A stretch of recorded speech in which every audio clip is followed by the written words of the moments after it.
La vella Hispània estava governada per l'emperador Marianus. Després de 4 anys, l'imperi marià començava a caure en decadència. Els plebeus passaven gana. Bueno, pero se podían comer los mocos. Hi havia territoris rebels. Tranquilos, las legiones ya están entrando por la vía Augusta. I alguns senadors havien pagat també les reformes del Coliseum. Presuntamente presuntae. Farts d'aquesta situació, un grup d'homes conspirava per acabar amb l'emperador y fer-se amb el poder. ¿Lo tenéis claro? En cuanto Marianus salga del Senado, le rodeamos y le clavamos los puñales. Y luego que restauramos la República. ¿Pero qué dices? Que si queremos ser fieles al símil histórico, se trataría de intentar... Calla, empanao. Yo seré el emperador.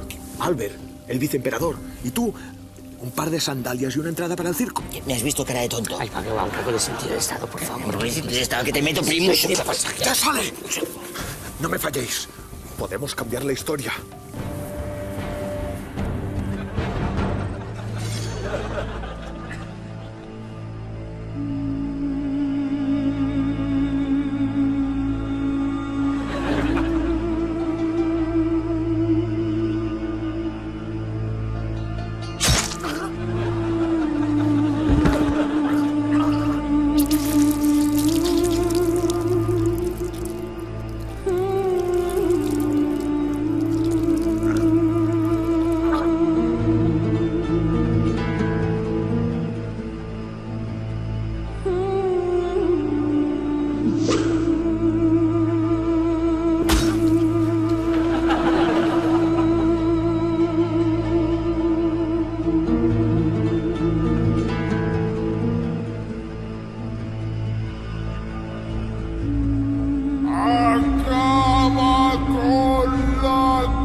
Perdón, Pedro. Que me he liado.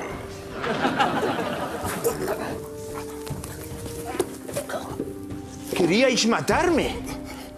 Albert, tú también, hijo mío. Mariano, por favor, ayúdame.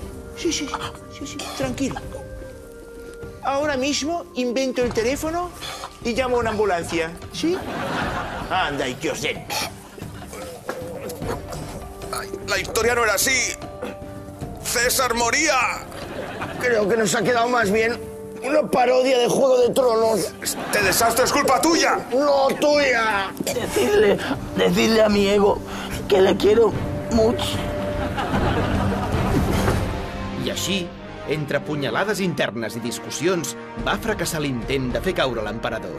I Marianus va sobreviure gràcies a la seva brillant estratègia de no fer absolutament res.